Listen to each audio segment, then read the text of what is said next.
قال رسول الله صلى الله عليه وسلم: من قال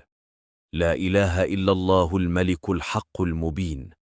في كل يوم 100 مرة كان له أمان من الفقر ومن وحشة القبر، واستجلب به الغنى واستقرع به باب الجنة.